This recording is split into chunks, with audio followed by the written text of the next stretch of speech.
yang masya-Allah atas usaha dan kegigihan sahabat-sahabat kita daripada Petronas menjayakan program kita pada tengah hari ini. Tengah hari ini waktu yang patut kita duk lena, kita duk berguling-berguling kan. Tapi kita pilih untuk mewujudkan satu yang disebut dengan Radatul min Riyadil Jannah, iaitu disebut dengan taman-taman syurga. Dan mudah-mudahan Allah Subhanahu Wa Taala lah yang memberikan kebaikan, yang memberikan ganjaran pahala. Sebab dalam kehidupan kita, kita cuma ada pilihan di antara sama ada buat baik atau buat benda yang tak berfaedah.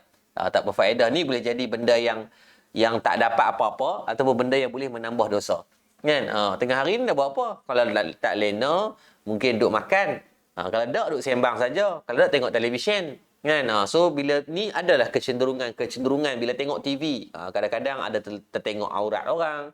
Kan? Tak buat TV lah, memang normal lah.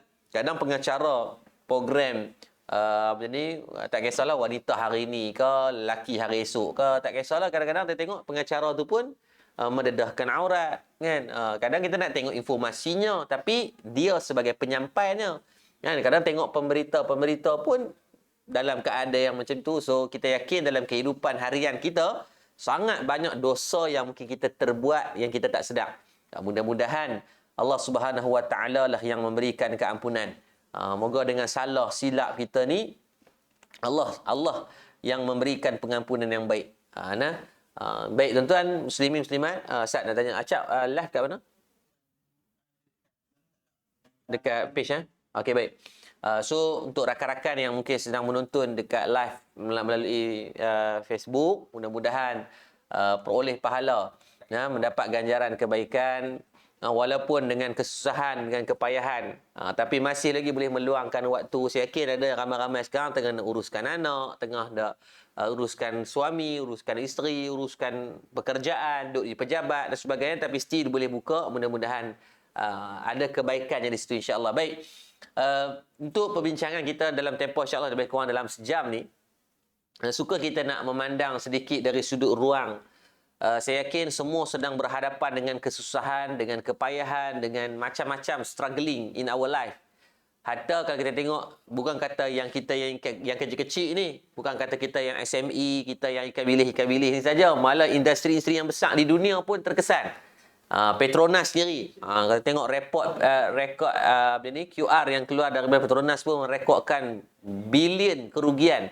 Dan saya pun dapat makluman dari kawan-kawan di Sabah pun ada ada unit-unit department yang akan ditutup dan sebagainya. Maka ini adalah benda yang ujian. COVID-19 adalah ujian yang bukan Allah bagi kepada satu-satu manusia, tapi Allah bagi kepada seluruh manusia. Malah kalau kita tengok rekod dalam COVID-19 hari ini pun dah 114 juta orang yang dah positif COVID-19 dan 2.5 million yang disahkan meninggal dunia. Angka yang tepat 2,543,000 orang yang dah meninggal. Ini bukan cuba-cubaan lah. Ini memang data itu menunjukkan nilai yang bahawasanya tahap keseriusan COVID ni mendatangkan banyak orang kata dari segi mudarat lah. Banyak kesan yang besar kepada sosial ekonomi, jadi kehidupan manusia hari ni kan. Total kalau kita tengok penerbangan habis terus, meninggal dah kan. Nak terbang pun orang tak nak terbang, nak terbang macam mana kan. Bonding negara pun banyak yang masih ditutup, yang masih orang isolate untuk daripada pelancongan. Kalau kita tengok bila orang tak terbang, pelancong tak mai, hotel siapa nak sewa, takkan nak sewa kat jin dengan makhluk-makhluk lain, tak ada. Maka perhotelan pun hari ni satu hotel di antara yang paling mewah di Pulau Pinang secara rasminya tutup 1 Mac. Walhal hotel tu one of the yang paling mewah lah di Pulau Pinang pun tutup. Sebab apa? Tak boleh nak menanggung overhead bila tidak ada return dari segi perniagaan. So sebenarnya COVID-19 ni adalah satu bentuk ujian yang Allah datangkan kepada semua, satu tazkirah, satu amaran daripada Allah Subhanahu Wa Taala yang sedang kita lalui. So tahniah diucapkan pada pihak BAKIB, Badan Kebajikan Islam Petronas, di atas usaha untuk program tengah hari ini. Jadi kita nak berbincang tentang Takdir yang Allah jadikan, yang Allah bagi kepada kita ni, kita tak boleh nak ubah, tak boleh nak ubah. Tetapi kita boleh ubah cara kita memandang sesuatu takdir. Dalam satu hadis Nabi sallallahu alaihi wasallam, Nabi sebut kepada kita, Nabi kata al-ibadatu fil harji ka hijratin ilayya. Orang yang boleh beribadah, yang boleh bersangka baik, yang boleh masih buat kebaikan fil harji. Apa makna harji? Yakni bermaksud ketika Allah mendatangkan dengan macam-macam ujian. Allah datangkan dengan macam-macam mihnah, macam-macam permasalahan, tapi masih beristiqamah dia buat kebajikan, buat benda-benda yang baik, maka Allahumma salli ala Muhammad, maka itu yang disebut dengan kebaikan ataupun pahala. Nabi kata apa? Kahijratin ilayya, seperti mana pahala kamu berhijrah kepada aku. Maksudnya, orang yang boleh lagi duk buat baik, yang boleh lagi usaha ikhtiar untuk melakukan kebaikan, kebajikan, ibadah ketika datangnya ujian-ujian ni, maka diberikan ganjaran pahala macam berhijrah kepada Rasulullah sallallahu alaihi wasallam. So, ni yang kita nak bahaskan. Saya yakin dalam ni ada yang ada ujian rumah tangga, ada yang ujian anak-anak, ada ujian dalam pekerjaan, ada yang dapat bos perangai macam hantu, ada dapat pekerja perangai macam hawak, kan? Maka keseluruhan itu, inilah yang kita nak bincangkan. Mudah-mudahan apa nilai kebaikan yang kita boleh dapat. Baik. Maka daripada hadis yang dibacakan tadi, al-ibadatu fil harji ka hijratin ilayya, apa yang kita boleh usahakan hari ini?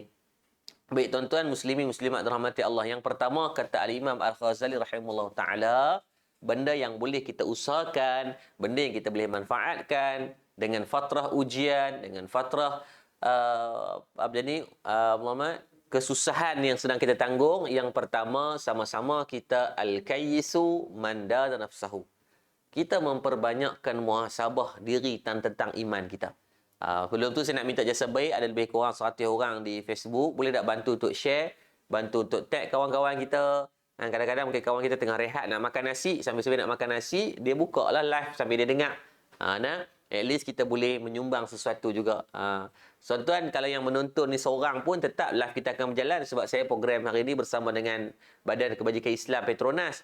Tapi saya minta di live kan, agar ada juga kawan-kawan di Facebook, kawan-kawan kita yang boleh mendengar. At least dapat juga pahala.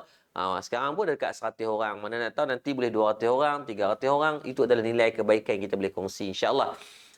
Maka yang pertama kata Imam Al-Ghazali adalah berkaitan, kita kena cek iman kita. Bila fasa Allah datangkan dengan ujian, Allah datangkan dengan permasalahan COVID-19. Hari ini kita banyak berbincang tentang orang hilang kerja, orang hilang punca pendapatan, kan? Hari-hari kita bertengok dalam TV dan sebagainya, semua duk bercakap tentang kesusahan dalam bab tu. Kita terlupa untuk kita terlepas pandang, takut-takut dalam fasa ujian ini. Orang yang hilang duit itu mungkin ada ramai, tetapi jangan terlepas pandang, mungkin ramai juga orang yang hilang iman, kan? Bila Allah datangkan dengan ujian, ramai ada orang yang hilang iman, ramai. Kadang-kadang dia mempertikai, dia kata, apa Allah ni jahat sangat bagi ujian kat aku macam ni, aku buat salah apa? Sampai kita bercakap benda-benda yang sebegitu boleh menghilangkan iman kita, kan? Kadang-kadang mungkin Allah bagi kita, mungkin dalam pekerjaan kita diuji, tapi Allah bagi nikmat yang lain, kan? Kadang-kadang Allah bagi pasangan yang baik, Allah bagi anak-anak yang soleh, Allah bagi kawan yang memahami, itu juga nikmat. Kan, ada orang yang mungkin dia dapat nikmat anak yang baik, tapi dapat bos pula perangai macam hantu raya. Kan, kerja nak mengarah, kerja nak marah, kerja nak bentak, kerja nak maki orang. Maka dunia ni dia ada naik turunnya, ada rodanya. Saat ada yang di atas, maka akan ada lah yang di bawah. Saat mungkin keluarga kita bahagia, mungkin pekerjaan kita ada kesusahan sikit. Saat mungkin pula pekerjaan kita perfect dah, mungkin Allah uji pula melalui anak-anak, melalui suami, melalui isteri, melalui pasangan hidup dan sebagainya. So, it's the process of our life. Tapi sebab tu, dalam apa pun fatrah, benda yang perlu kita ambil berat adalah berkaitan iman. Sebab iman menentukan ke mana hala tuju kita di akhirat nanti. Iman menentukan siapa kita pada pandangan Allah Subhanahu wa taala. Atas dunia, manusia diberikan kemuliaan based on, yang pertama, mungkin pangkat. Yang kedua, ilmu. Yang ketiga, mungkin kekayaan dia. Tu atas dunia. Orang memandang dari segi, oh dia ni kaya, maka kita hormat dia. Walaupun dia mungkin pernah buat jenayah, walaupun dia pernah buat salah. still in the end of the point orang tengok dia kaya. Maka orang tak kisah Steve Jobs, kalau tuan-tuan tengok, banyak tak sisi gelap dia. Pengasas Apple, kalau tuan-tuan tengok baca tentang buku yang ditulis tentang Bad Habit of Steve Jobs. Maksudnya benda-benda yang tak bagus tentang Steve Jobs, banyak gila. Steve Jobs ni dia suka memalukan orang, dia suka maki orang. Dia rasa dia je betul, orang lain semua salah. Itu Steve Jobs. Tapi kenapa dia diangkat sebagai tokoh? Sebab dia kaya.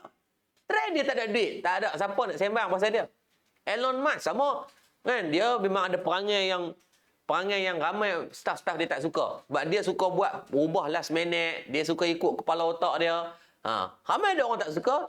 Ramai. Tapi ramai ada orang yang ikut dia. Ramai hari ini. Selepas Donald Trump jatuh daripada presiden mereka, katalis yang terbesar dalam ekonomi dunia adalah pada Elon Musk. Any dia tweet ataupun benda yang dia update, benda itu akan memberikan kesan pada pasaran dunia, bukan pasaran Dow Jones ataupun Nasdaq ataupun pasaran market US. Memberi kesan pada pasaran dunia. Contoh hari itu bila dia tweet tentang Bitcoin, dia kata dia masuk 1.5 billion. Padahal dia masuk awal lagi, tapi dia saja naikkan, Bitcoin naik mencanak sampai RM250,000 Malaysia satu Bitcoin. Tapi dia buat apa? Dia dump pula. Dia sebut, dia keluar satu tweet satu lagi, hari tu naik, dah naik 250, orang pakat duk ligan, maka ramai yang menangis di puncak. Jatuh, dia discount, dia sambut balik. Sebab apa? Jadi katalis besar pada diri dia. Atas dunia, kemuliaan boleh pada harta. Kan? Ada orang bila kita tengok, oh dia ilmu banyak, maka orang hormat dia. Ada orang yang mungkin jawatan dia besar, bos-bos kita. Walaupun kita geram kat dia ni. Duk kat belakang ni mengumpat habis meta. Kata kat dia berdengung. Bos bengong lah apa semua. Tapi depan dia, bos sihat bos. Bos ada apa-apa nak ke bos? Sebab apa? Kita menghormati di atas kapasiti jawatan dia. Tapi ingat, di hadapan Allah, semua itu termansuh. Semua itu terhazaf. Tak ada. Hang kaya di dunia, belum tentu kaya di sisi Allah Subhanahu wa ta'ala. Mulia di dunia disebabkan pangkat, belum tentu mulia di sisi Allah Subhanahu wa ta'ala. Banyak ilmu di dunia, belum tentu kamu akan mulia di sisi Allah. Kemuliaan yang ada secara hakikatnya adalah ketika Allah redha kita semua.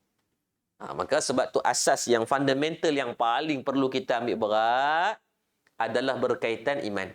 Ambil berat selalu. Kan? Macam mana nak mentajdid iman selalu? Dalam fatrah ujian yang Allah datangkan yang banyak hari ini, maka Nabi ajarkan kita perbanyakkan dengan kalimah la ilaha illallah. Afdhu zikri fa'lamu annahu la ilaha illallah. Sebaik-baik perkataan dan zikir adalah kalimah la ilaha illallah. Jangan susah hati kawan-kawan yang dalam ni.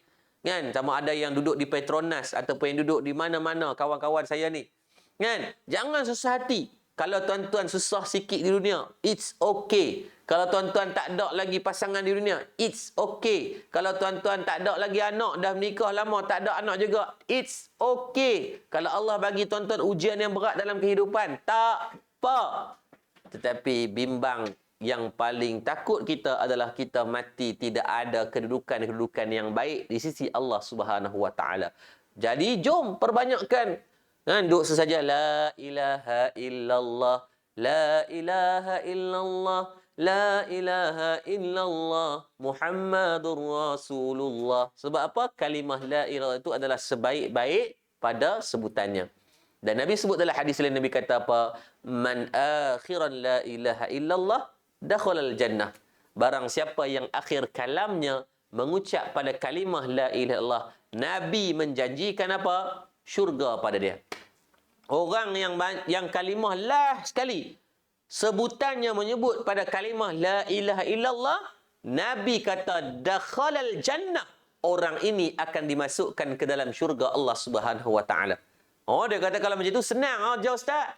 Kan? Saya dah abang kat anak-anak, pak nak mati, hang bisik kat telinga pak suruh baca kalimah Allah. Tuan-tuan, tidak semudah yang disangka.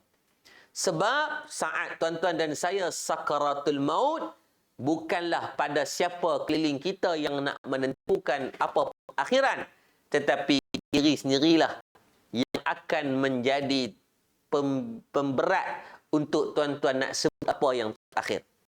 Satu kisah yang benar. Dengar sikit tuan, dah agak. Satu kisah benar yang telah berlaku, Allahumma salli ala Sayyidina Muhammad. Yang ni diceritakan oleh sahabat saya, guru saya, Ustaz Jafri Mahmudi. Dia bercerita tentang ada satu kes yang berlaku.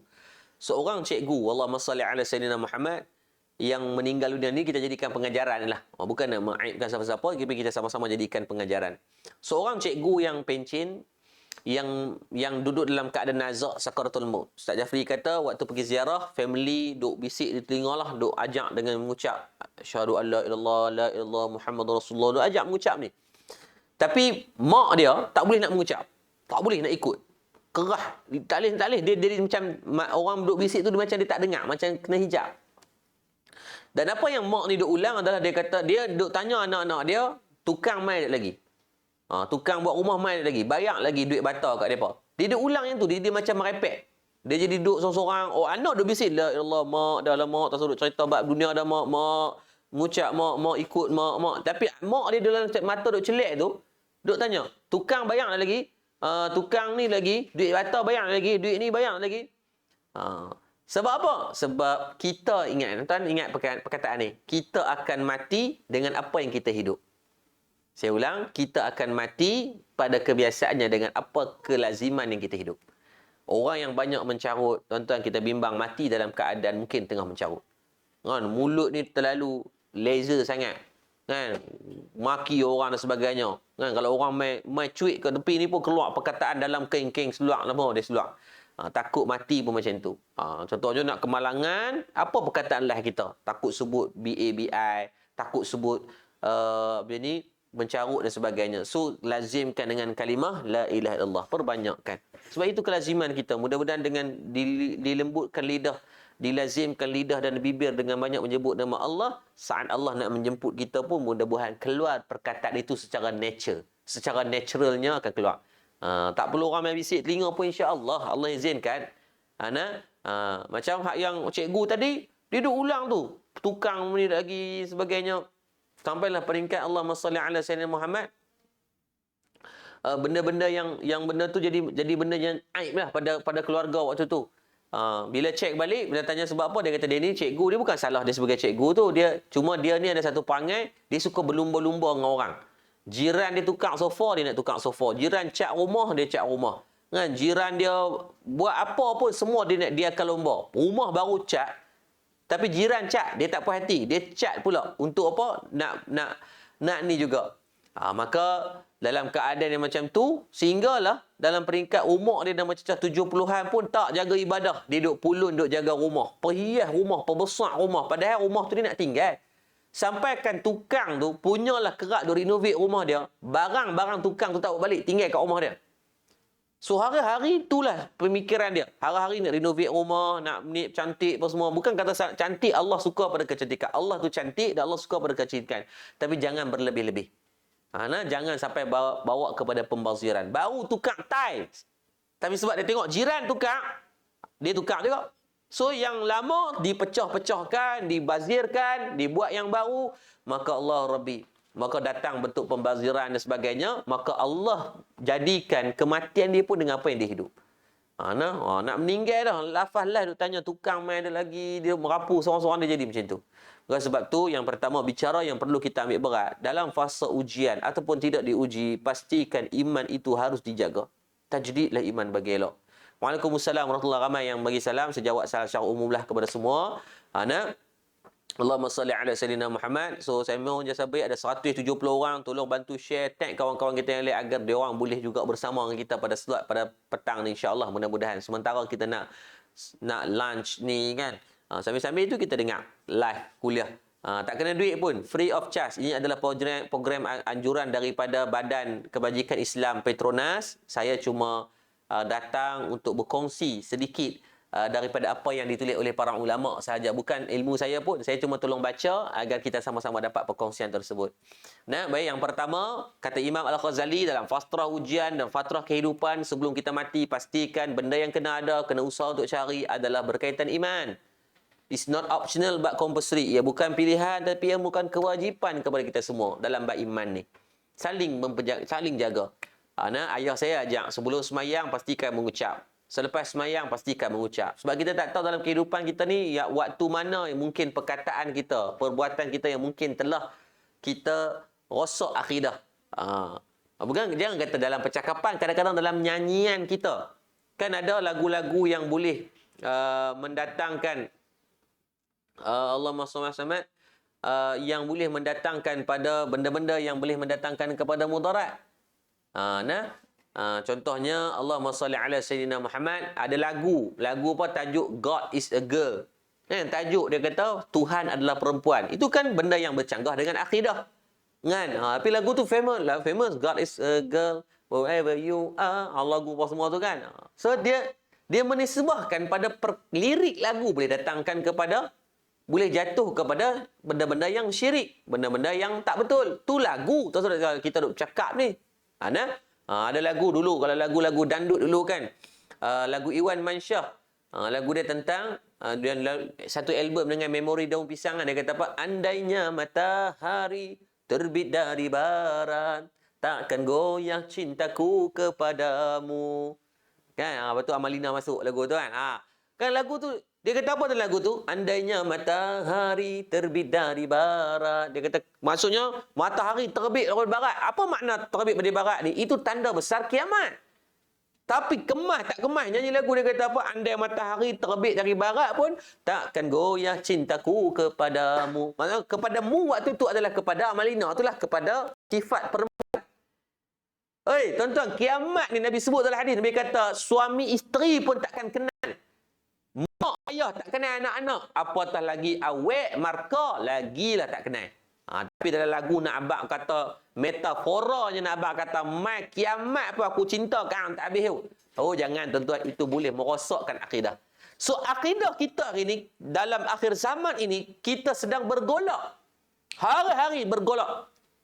Anak-anak kita, pasangan hidup dan sebagainya, maka kadang-kadang dalam perkataan, hati-hati. Kadang-kadang kita tengah marah ke orang, kan? Kita tengok contohnya berlaku musibah kepada kita, kita kata, jahatlah Allah ni, awak duk uji aku. Hati-hati. Menolak khada' dan khadar adalah di antara salah satu daripada benda yang dibenci oleh Allah Subhanahu wa taala. Benda yang tak baik, benda yang tak elok. So itu benda yang pertama, iman. Yang kedua, kata Imam Al-Ghazali rahimahullah ta'ala dalam kitab Ihya Ulumuddin, dalam Fatwa Fitrah, ujian dan sebagainya, benda yang perlu kita ambil berat, benda yang perlu kita jaga adalah berkaitan ilmu. Orang yang ada duit tapi tak ada ilmu, duitnya akan habis. Tengok cerita Ahmad, cerita apa? 3 Abdul. Kan? Pak dia, Sadiq Sigaraga mati, tinggal harta banyak. Kan? Abdul Wahab, Abdul Wahub, Abdul Wahid. Tak apa nama lebih kurang tu lah. Kan? 3 Abdul tu kan? Finamli buat cerita cantik dah. Abang kata, duit tidak boleh mentakbir orang. Duit tak boleh takbir manusia. Tetapi manusia boleh mentakbir kewangan. Kalau ada ilmu, maka dia boleh takbir. Saya ada tahun lepas saya dapat jemputan tim-tim Petronas daripada Sabah. Waktu tu abang Jazli Izzuddin, Tariq, sebagai orang yang masih bekerja sebagai Petronas, pergi ke Allahumma salli ala sayyidina Muhammad ke Sabah. Dia orang baguslah geng Petronas di sana, dia orang siap jaga Darul Hadis. Di bawah dulu Syekh Zainal Asri, sekarang ni adalah mudir-mudir Makan Lantik di sana. So geng Petronas ni lah yang banyak duk bantu. So waktu jemput ke sana, Allahumma salli ala Muhammad, saya tengok geng Petronas ni mereka orang yang ada ilmu, mereka banyak terlibat dalam pelaburan-pelaburan hartanah. Saya tanya, hak ni gaji berapa? Gaji 7-8 ribu. Tapi rumah ada 7-8 biji. Yang dia pandai dia rollingkan. Agar rumah tu dia beli, dia sewakan. Jadi penyewa lah yang tolong, tenant lah yang tolong bayar duit rumah sewa dia. Kan? Dan ada satu rumah tu saya tengok dia dah beli dah 10 tahun. Dia kata, Ustaz, alhamdulillah 10 tahun beli. Nilai rumah tu dia beli dengan 200 ribu. Waktu tu harga pasaran dah pecah 500 ribu. So dia tak perlu keluarkan duit. Dia cuma perlukan ilmu untuk menguruskan sahaja. Kan? Dia tak berlaku zalim kepada penyewa. Penyewa tu mungkin portfolio dia tak boleh nak beli rumah. maka dia menyewa. So, cantiklah check and balance lah ekosistem tu. Yang mampu beli, buat pinjaman bank, beli rumah. Yang mampu sewa, sewa je lah. Yang dia pula guna duit sewa tadi, bayar kepada bank. Nilai pasaran rumah daripada 200,000 dah jadi 500,000. Dia dah untung 150%, which is only 10 years. Sambil dia bekerja. Sebab apa? Dia ada ilmu. Saya beli, saya pun terlibat dalam hartanah. Ada je tanah yang saya beli floating. Floating tu maksud apa? Saya beli sebab dia tak ada duit. 2019 dia jual ada satu tanah tu dengan nilai 100,000. Within 2 or 3 months, kan, dia ada orang nak beli balik dengan harga 140,000. So dapatlah untung 40,000 kat situ. Ada satu tanah saya beli 2018, harga 230,000. Beli 2 minggu, orang nak beli balik 400,000. So sebab tu kata dengan ilmu. Dengan ilmu boleh jaga manusia. Ya? Ilmu boleh memelihara manusia. Tetapi belum tentu menyelamatkan manusia. Ilmu belum tentu menyelamatkan manusia. Tetapi dia adalah salah satu benda yang kena ada. Ada orang berilmu yang jauh daripada Allah? Ada. Dengan ilmu dia. Ingat siapa? Makhluk pertama yang Allah laknat, Iblis. Makhluk yang berilmu. Ketua para malaikat. Alim ni tu suruh cerita. Alim yang amat. Tapi dia adakah menyelamatkan diri dia? Belum tentu, disebabkan sifat angkuh dan sombong. Maka sebab tu kalau Allah memberikan kita ilmu, maka jangan sombong. Kita tak tahu mana pun ilmu kita ni bagaikan satu celupan air di lautan yang luas. Ayak tu tuan-tuan, saya celup ayak ni. Ni limit ni, dalam ni limit ni saya celup ayak. Ni hak lekat di tangan ni. Tak, titik tu sahaja ilmu kita. Bayangkan lautan yang luas terbentang yang tidak tahu sebesar mana, banyak mana air yang ada dalam lautan itu adalah ilmu Allah. Unlimited infinity. Yang ada pada kita hanya satu celupan. Yang tuan-tuan jadi pakar bedah, tuan-tuan jadi pakar dalam IR, dalam engineering, dalam bab apa sekalipun, dalam bab ilmu agama, ustaz, ulama sekalipun, hanya satu celupan sahaja. Sebab tu hak mutlak dalam bab yang paling mengetahui Allah yang esa sahaja. Adapun kita makhluk Allah ni, Allah tak ada apa, tak perlu nak bangga dan nak riak apa-apa pun. Kalau Allah bagi harta kat tuan-tuan, ramai lagi orang kaya pada kita. Oh, dia kata, ustaz, tapi saya ada kereta Mustang, Range Rover. Allah, ramai lagi orang ada Lamborghini, kan? Semalam saya program dengan ada kawan saya, founder Nesty, kan? Pak Din, Fatan apa semua. Beli Lamborghini cash 2 juta. Sebab apa? Dia ada duit, tak apalah. Sombong lah? Tak sombong dia. Bayangkan boleh masuk kelas sekali, saya tahu kelas dengan dia. Kan? Tak apalah, dia produk dia lah. Saya meniaga hak saya tu. Tapi still boleh kelas sekali, jumpa sekali, melepak sekali. Tak sombong dia. Kan? Malulah kita kereta berhutang dengan bank. Dia beli cash. Beli kat London, bawa balik cash. Kereta Lamborghini warna hijau dia tu. 1.8 juta. Kan? Tapi tak sombong. Kita kereta hutang dengan bank 9 tahun. Belagak, tak tidur masin dah.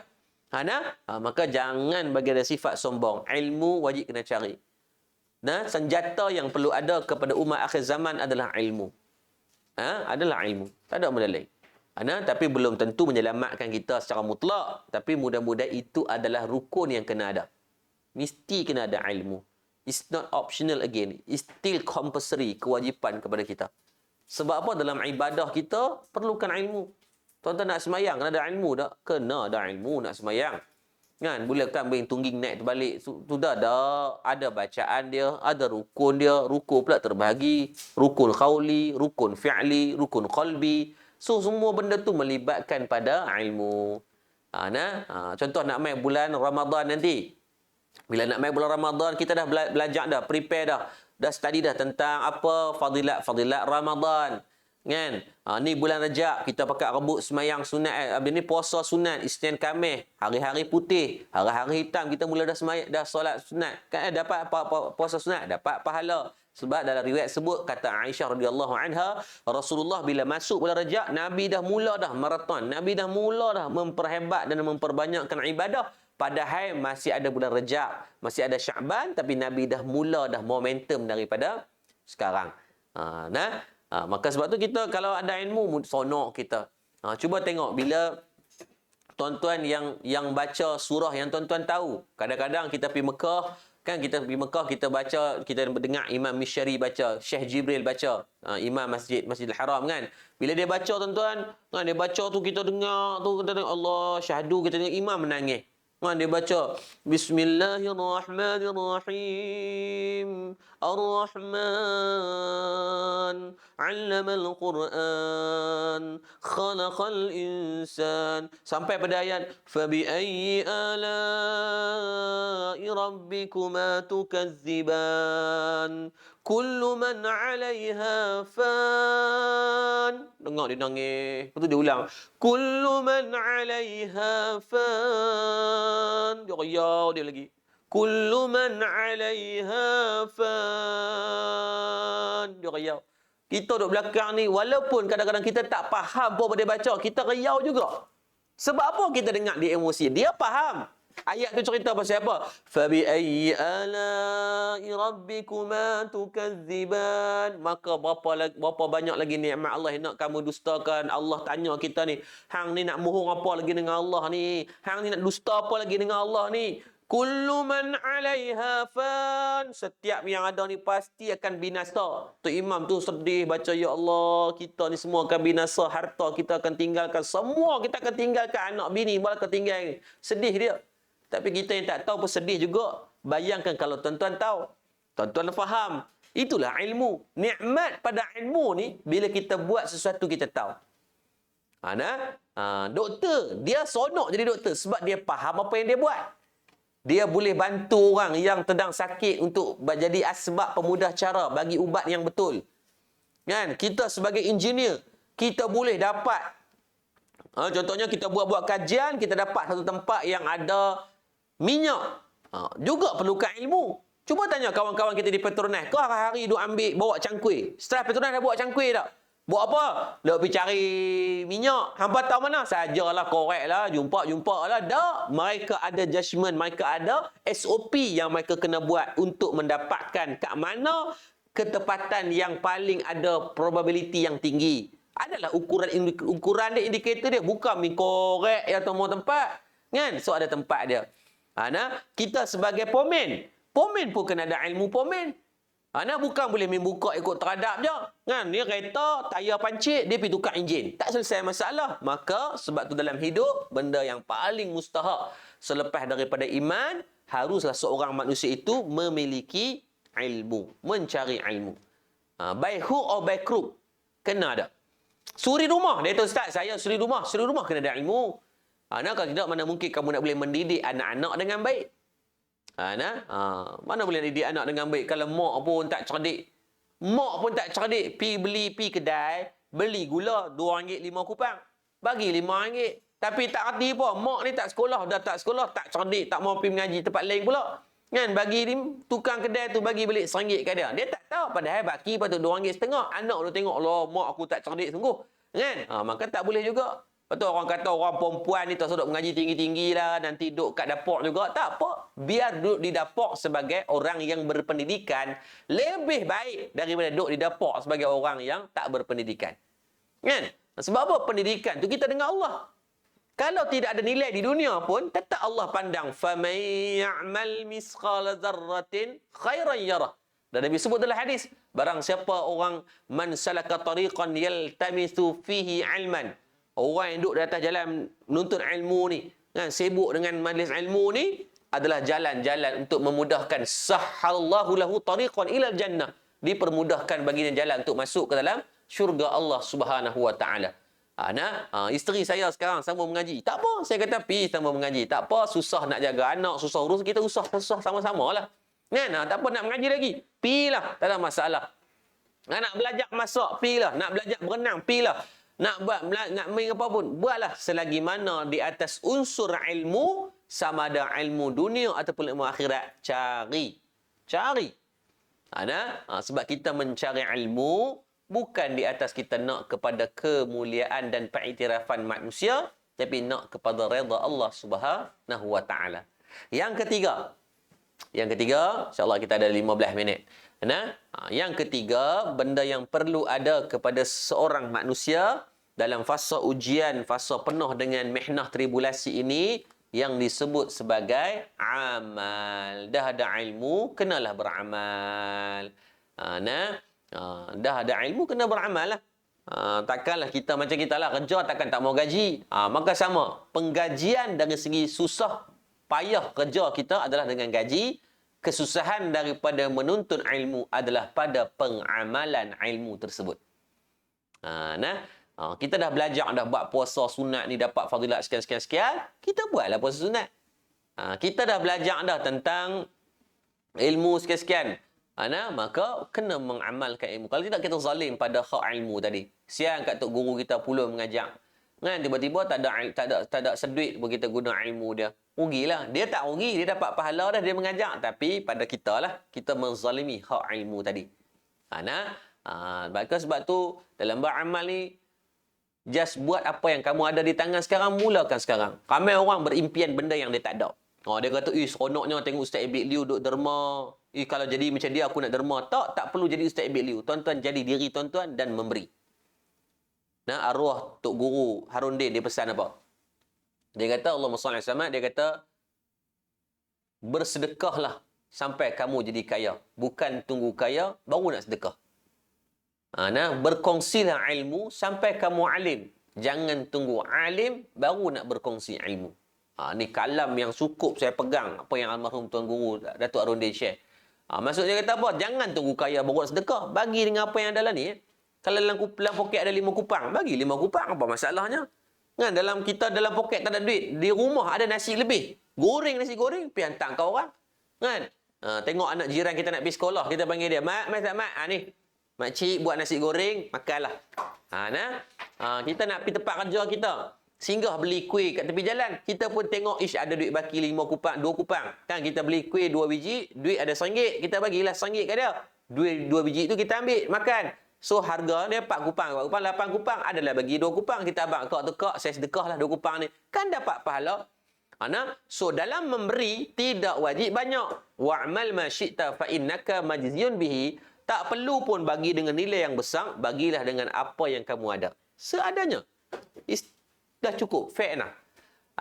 Ada orang dia tunggu perfect, tunggu dapat hadiah, duit ada 80 juta baru nak bagi. Pakai dak tuan, boleh sembang je.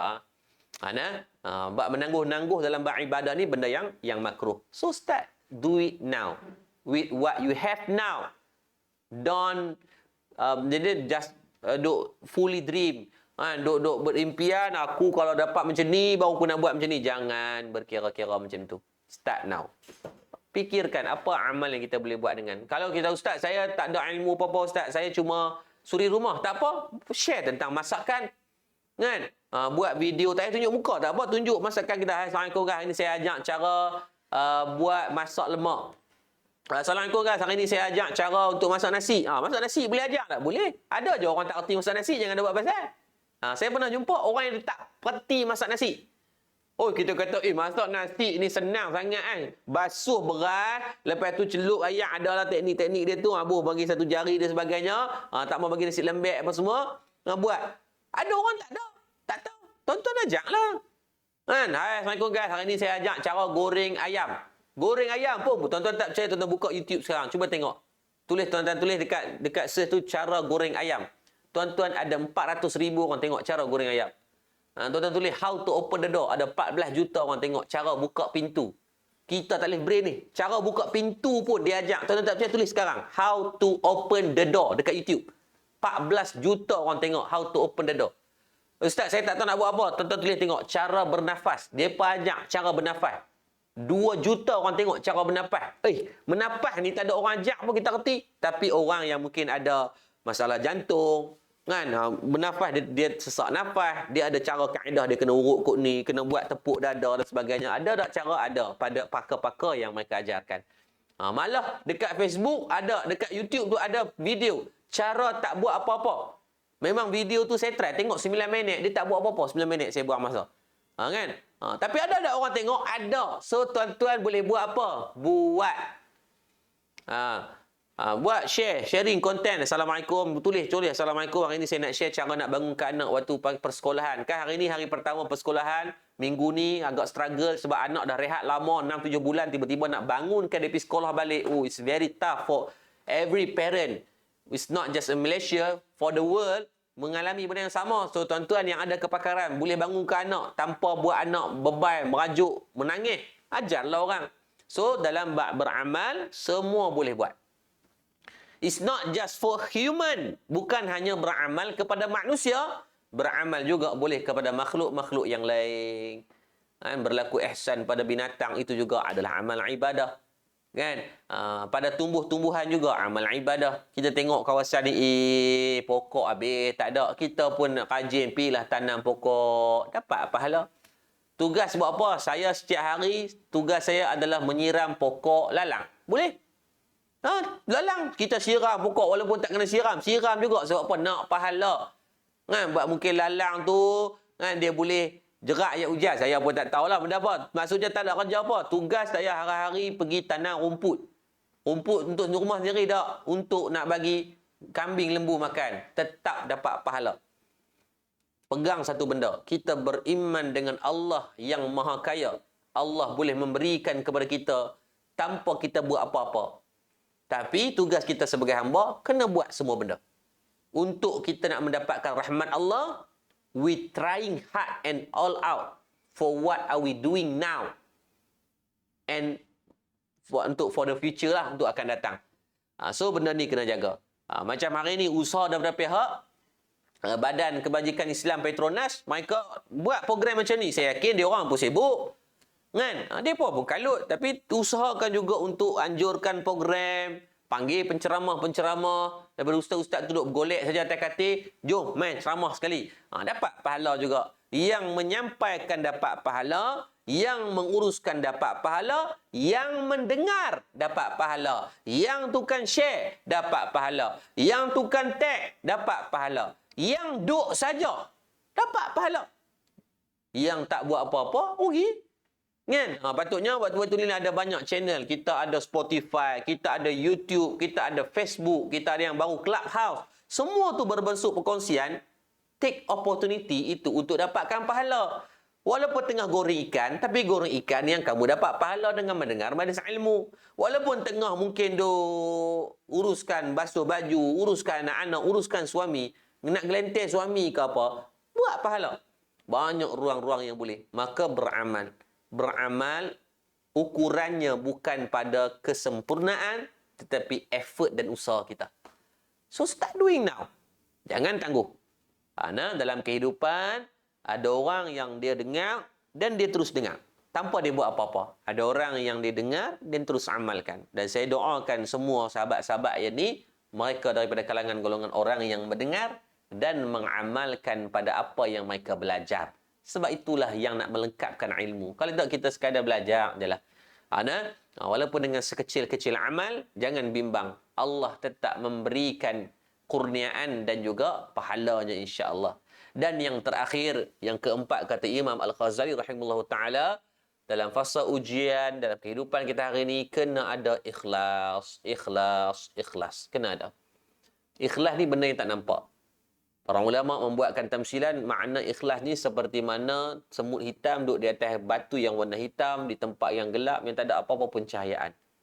Ala kulli hal, walaupun tidak nampak, maka perlu diusahakan. Walaupun susah nak mendapatkan ikhlas, tapi kena usahakan.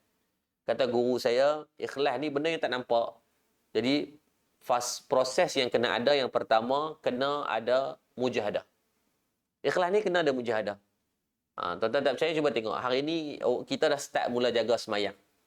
Tuan-tuan cuba ingat balik. Bila kali pertama kita mula semayang?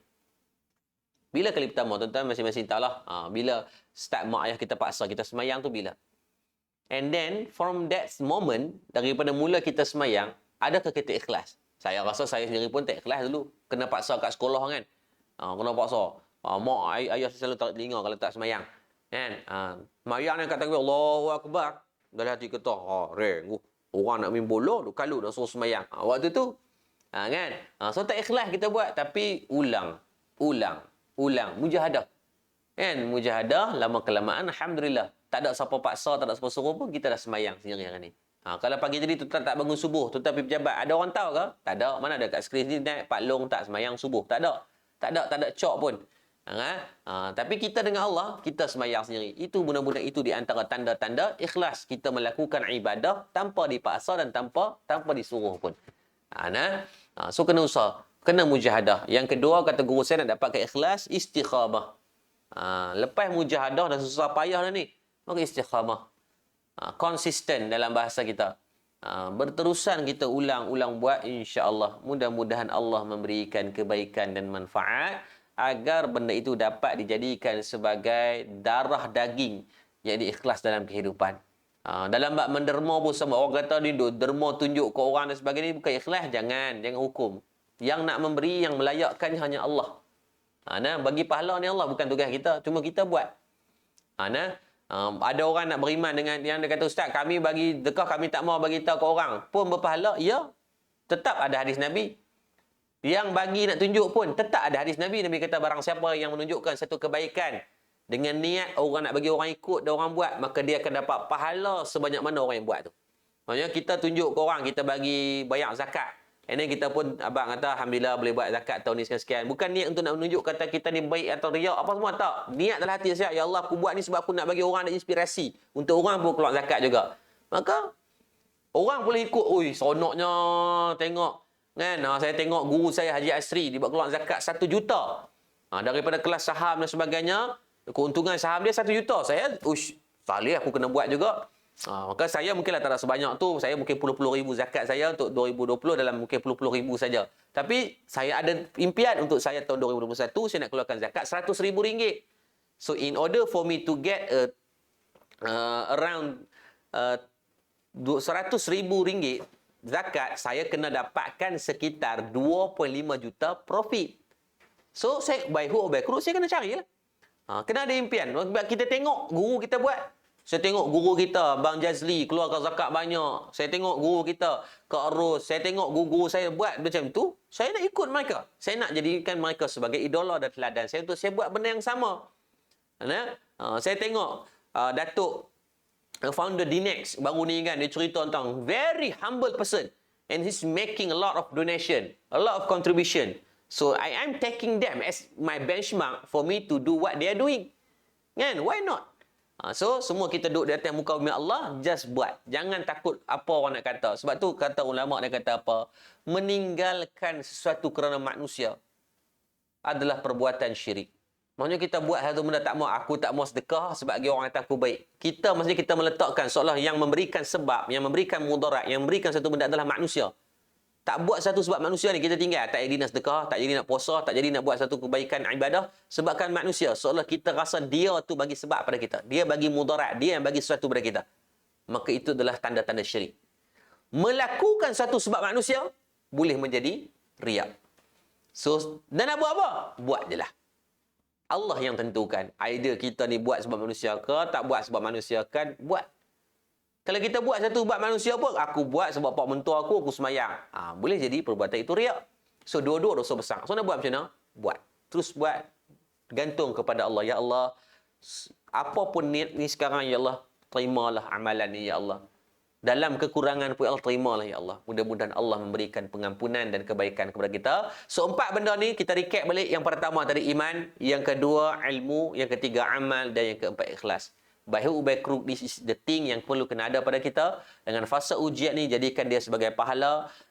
Mana yang laki-laki yang berstatuskan sebagai suami, saya mohon tolonglah mula menghafal sedikit Quran, ayat-ayat yang pendek pun sebab nak preparation untuk Ramadan. Kita yakin Ramadan ni pun mungkin berkemungkinan besar kita masih lagi tarawih tak boleh sepenuhnya di masjid. Mungkin ada kuantiti-kuantiti tertentu. So be prepared di rumah, jangan buat leceh, duk ulang qul huwallah saja. Hafallah surah-surah yang lain juga agar kesian ke anak bini kita duk dengar. Tahun lepas dah qul huwallah dah. Tahun ni jangan qul huwallah lagi, tukarlah ada lagi 113 surah lain kan. Hafallah surah yang lain juga. Mudah-mudahan memberikan pahala dan ganjaran kepada kita. This is the time for us to change. We cannot change the fate yang Allah bagi. Kita tak boleh ubah takdir, tapi kita boleh ubah cara kita mengurus dan kita memandang satu takdir, insya-Allah. Jadi saya tak berhajat memanjangkan kalam. Saya ucap terima kasih banyak kepada sahabat saya daripada Pertubuhan Badan Kebajikan Islam Petronas yang bersusah payah untuk program perkongsian kita pada tengah hari ini. Walaupun agak simple, walaupun agak pendek, saya pun tak nak panjang sebab saya ada lagi beberapa mesyuarat dan ada program yang perlu saya ni daripada pagi tadi saya program dengan pensyarah-pensyarah UUM pagi tadi pukul 10 sampai dekat pukul 12 tadi dah. So tak berhenti makan lagi ni. Ni saya lagi nak kena berhenti makan Ustaz. Makik pun tak ada tengok lagi. Saya tak pergi makik tu, makik bursa saham je lah. So doalah yang terbaik, mudah-mudahan Allah memberikan manfaat dan kebaikan untuk kita semua. Yang baik semua daripada Allah, kelemahan daripada diri saya sendiri. Sekali lagi jazakallah khairan katsira kepada pihak Badan Kebajikan Islam Petronas. Mudah-mudahan Petronas boleh terus menjadi syarikat yang mengeluarkan zakat yang terbesar di Malaysia dan memberikan manfaat yang terbesar di Malaysia kepada peluang pekerjaannya, kepada sumbangannya, kepada ideanya dan kepada penjenamaannya, insya-Allah. Saya faham Petronas mengalami kerugian yang agak teruk kali ini disebabkan fasa COVID-19. Tapi jangan bimbang, kita beriman dengan Allah yang Maha Kaya. Matter of time, Allah boleh turn around balik kerugian itu kepada keuntungan, insya-Allah. So, Assalamualaikum warahmatullahi taala wabarakatuh. Terima kasih kepada Fadil Ustaz Yaakob Yusra atas perkongsian bersama-sama kita sebentar tadi. Alhamdulillah. Terima kasih banyak Ustaz. Di sebalik kesibukan Ustaz, tapi masih lagi untuk setia dan masih lagi sudi untuk bersama-sama dengan kita dalam Majlis Imarah Ilmu 1442 Hijrah. Baik, Ustaz, sebelum kita tangguh kuliah kita pada tengah hari ini Ustaz, kalau Ustaz tak keberatan, saya nak raikan satu soalan Ustaz daripada staf. Boleh Ustaz? Okey, baik. Okey, soalan daripada Tuan Haji Affan Ramli Ustaz. Bagaimana kita hendak sentiasa memastikan hati kita sentiasa bertaut dengan Allah Subhanahu Wa Taala dalam setiap amal perbuatan kita, terutamanya dalam aktiviti harian duniawi kita Ustaz, dan yang paling utama kerja seharian kita. Macam mana tu Ustaz, insya-Allah? Kepada moderator dan sahabat yang bertanya berkaitan macam mana nak tautkan hati dengan Allah. Tuan, semua manusia, saya yang menjawab sendiri pun saya mencari jawapan yang sama sebenarnya. Kita nak semua tahu hati ni, kita nak redha Allah. Kita nak kita dekat, ada kedekatan, taqarrub ila Allah, perkataan dia. Taqarrub ila Allah ni semua kita nak. So tak ada jalan melainkan dengan apa setiap kita buat niat kerana Allah. Sebab tu Imam Nawawi sebut dalam kitab Matan Arba'in hadis 40 kan. Disebut dengan hadis yang pertama diletakkan pada hadis yang pertama adalah innamal a'malu binniyat. Setiap daripada perkataan itu bermula dengan niat. Sebab dengan niat ni membezakan ibadah ataupun adat. Saya ulang. Niat membezakan pada ibadah ataupun adat. Kita sebagai pekerja di Petronas, secara adatnya pekerjaan kita sebagai engineer, contoh. Pekerjaan kita sebagai kerani, contoh. Itu adalah pekerjaan adat kita. Sebab apa? Adat nak gaji, kena kerja. Jarang kita pergi orang main di pejabat Petronas, cik saya nak gaji. Ni bahagian mana? Saya tak kerja, nak gaji. Kita starlight dari dia dah. So, secara adatnya nak kepada gaji, kena ada kerja. Maka kerja itu disebut sebagai adat lah. Tanggungjawab lah, tanggungjawab. Tapi nak bagi beza ni. So, sama ada kita dah bekerja, dapat dah gaji, dapat. Nak tambah sebagai ibadah satu ya. Niat bekerja kerana Allah. Itu je. Itu kata niat tu yang menentukan. Habis tak yang kami sebelum ni tak niat? Tak. Kamu kerja tu tetap dapat pahala. Tapi nak menjadikan itu sebagai satu ibadah yang khusus. Setiap hari. Bangun pagi, ya Allah, aku niat pekerjaan aku hari ini kerana Allah. Lafazkan. Tak ada masalah. Sebab itu dalam mazhab Syafi'i, dalam beribadah ditekankan untuk melafazkan niat. Dalam semayang kan, usalli fardu zuhri arba'a raka'at. Disebut dengan niat. Kan? Usalli fardu subhi raka'ataini adaan. Kena niat dalam mazhab. Niat dalam hati ni. Lafaz perlu dilafaz agar dapat mentakkid, menguatkan pada niat kita. So nak bertaut satu benda. Setiap hari bangun, pagi benda yang paling awal, niat kerana Allah apa jua urusan pekerjaan kita. Walaupun kita jenis kerja sapu sampah ke, sapu sampah kerana Allah. Sebab Allah kan suka an-nazafatu minal iman, kebersihan separuh pada iman. Niat, ya Allah aku bersihkan ni sebab apa? Allah suka pada kebersihan. Kan? Kita kerja, kita duk welding dalam laut. Ya Allah, aku buat ni sebab apa? Aku nak memudahkan urusan orang. Keluar minyak, orang boleh ada naik kenderaan, boleh beli minyak dan sebagainya. Memudahkan urusan orang. Kan? Kita sebagai kerani, ya Allah, aku hari duk urus dokumen orang. Maka ya Allah, aku nak niat memudahkan urusan orang. Kerja tetap kena buat. Tuan-tuan tak niat pun tetap kena buat kerja. Kenapa tidak menambah nilai? Menambah kebaikan dari segi nilai. Macam dia sedekah. Kita bagi ke orang, kan? Saya ada RM10, saya bagilah. Nah, bagi. Saya tak niat apa-apa. Maka dikira dah sedekah. Sedekah. Tapi dengan hanya niat, saya ambil RM10 yang sama, saya bagi untuk wakaf. Pahala lain dah. Pahala lain dah. Wakaf dengan sedekah lain. Wakaf dia akan terhenti tu, tu jadi manfaat yang berkekalan tu. Sedekah pun berkekalan, tapi dari segi martabatnya jadi berbeza. Sebab tu kata, poin yang paling penting, penjagaan, yakni kita tajdid niat kita selalu. Bangun pagi, ya, nak balik kerja pun, ya Allah, jadikanlah kepenatan seharian aku ni kerana Allah, ya Allah. Saya buka pintu di rumah, ya Allah, jadikanlah pandangan aku pada isteri ni sebagai ibadah, ya Allah. Walaupun tengok tu dapat pahala, tambah lagi. Allah Maha mengetahui, jangan bimbang. Tetapi kita sebagai manusia yang ada iblis, setan, duk rasuk setiap hari, perlu diulang agar sebati dalam diri. Wallahu a'lam.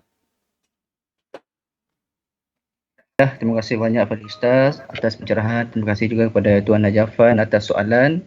Dan saya kira insya-Allah kita tangguh dulu kuliah kita pada tengah hari ini di sini, dan kita faham Ustaz pun ada komitmen lain untuk diselesaikan. Jadi insya-Allah Ustaz, sekali lagi terima kasih kerana sudi bersama-sama dengan kami pada tengah hari ini.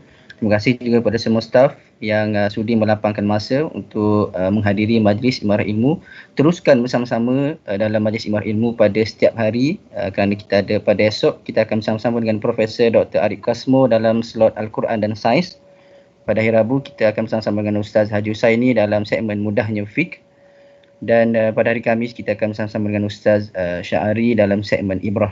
Jadi teruskan bersama-sama dengan kita, dan pada minggu hadapan nantikan tetamu jemputan kita lah yang seterusnya dalam slot segmen Tazkirah Viral pada setiap hari Isnin. InsyaAllah kita dah sediakan ramai ustaz-ustaz dan tetamu-tetamu jemputan kita lah sebagai kejutan lah, surprise untuk audiens kita dalam slot segmen Tazkirah Viral. Baik, sekali lagi terima kasih pada ustaz, terima kasih pada semua. InsyaAllah sebelum kita tangguh kuliah kita pada tengah hari ini, saya sekali lagi menjemput pada ustaz untuk membacakan doa insyaAllah. Kita nak tangguh. Ni baca doa ke tangguh boleh kan? Oh, doa. Okey. Okey, baik. Kita nak baca doa ni 2 minit insya-Allah. Al-Fatihah. A'udzubillahi minasyaitonir rajim. Bismillahirrahmanirrahim. Alhamdulillahirabbil alamin. Arrahmanirrahim. Maliki yaumiddin. Iyyaka na'budu wa iyyaka nasta'in. Ihdinas siratal mustaqim. Siratal ladzina an'amta 'alaihim ghairil maghdubi 'alaihim waladdallin. Amin. A'udzubillahi minasyaitonir rajim. Bismillahirrahmanirrahim. Alhamdulillahirabbil alamin. Hamdan yuwafi ni'amahu wa yukafi'u mazidah. Ya Allah Tuhan kami, ampunkan dosa-dosa kami, ya Allah, kedua ibu dan ayah kami, guru-guru kami, pemimpin-pemimpin kami, jiran tetangga kami, sama ada dalam keadaan kami sedar atau kami tak sedar, ya Allah. Ya Latif, lembutkan hati kami, ya Allah. Hati kami keras dengan dosa dan maksiat yang telah kami lakukan, ya Allah. Ya Allah, kami sedar, ya Allah, tangan yang kami tadah pada petang ni, tangan yang banyak buat dosa, tangan yang banyak buat maksiat, tangan yang banyak buat kemungkaran. Ya Allah, kalau kau tak ampunkan dosa-dosa kami takut, ya Allah, kami akan diazab dengan azab yang pedih, ya Allah. Ya Allah, sungguh kami tak mampu menahan, ya Allah, azab yang pedih yang kau sediakan buat pendosa-pendosa, ya Allah. Walaupun kami tahu kami banyak dosa, ya Allah, kami harapkan, ya Allah, sebelum kami mati, sempat kami mohon pengampunan, sempat kami buat baik, sebab kami melakukan banyak amal, ya Allah. Ya Allah, ya Arhamar Rahimin, ya Allah, pada kami yang masih bekerja, ya Allah, kau jadikan setiap daripada pekerjaan kami, kerja buat kami sebagai amal ibadah yang boleh memberatkan timbangan amalmu, timbangan amal kami, ya Allah. Ya Allah, kami takut, ya Allah, dalam pekerjaan harian kami, ya Allah, dia tidak dikira sebagai apa-apa dan jadi sia-sia. Ya Allah, setiap hari kami habiskan banyak masa dalam pekerjaan kami. Apa jua pekerjaan kami, dalam bidang apa sekalipun, dalam departmen apapun, ya Allah, kau jadikanlah ianya sebagai penghujah yang baik di mahsyar kelak, ya Allah. Ya Allah, walaupun kami sebagai pekerja bawahan, ya Allah, yang mungkin tidak besar pangkatnya di dunia, ya Allah, tapi kau besarkan pangkat kami di akhirat asbab daripada mujahadah dan ikhlas dalam kami melakukan tugasan kami, ya Allah. Ya Allah, kau jadikan dalam pekerjaan kami mampu kami memberikan sumbangan lebih besar daripada apa yang kami dibayar ya Allah. Janganlah sampai ya Allah gaji kami lebih besar daripada sumbangan kerja dalam kehidupan kami ya Allah. Ya Allah, kami mohon kepada-Mu, pada kami yang masih ada mak ayah, Kau permudahkan urusan untuk kami buat baik dan berbakti kepada mak dan ayah kami ya Allah. Perelokkan akhlak kami di hadapan mereka.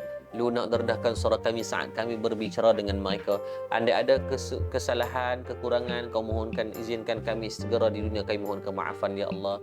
Allah Ta'ala, mak dan ayah kami meninggal dunia, permudahkan urusan mereka di sana, lapangkan kubur mereka, hiasilah kubur mereka sebagai taman-taman syurga-Mu ya Allah. Ya Allah, ya Arhamar Rahimin. Pada kami yang sakit, Kau sembuhkanlah penyakit-penyakit kami.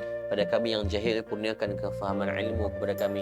Pada kami yang masih makan harta yang haram, riba, rasuah, syubha, yang masih mendedahkan aurat, yang masih ada gambar-gambar yang terdedah yang menisbahkan pada aurat kami ya Allah, ampunkan semua dosa-dosa kami ya Allah. Rabbana atina fid dunya hasanah fil akhirati hasanatan wa qina azabannar.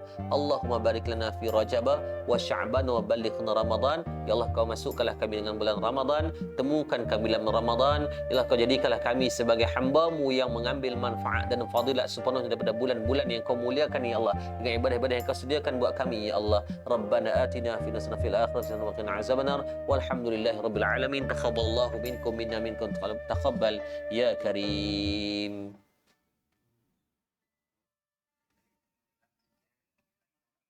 Assalamualaikum warahmatullahi wabarakatuh. أستغفر الله العظيم الذي لا إله إلا هو الحي القيوم غفار الذنوب ذا الجلال والإكرام وأتوب إليه من جميع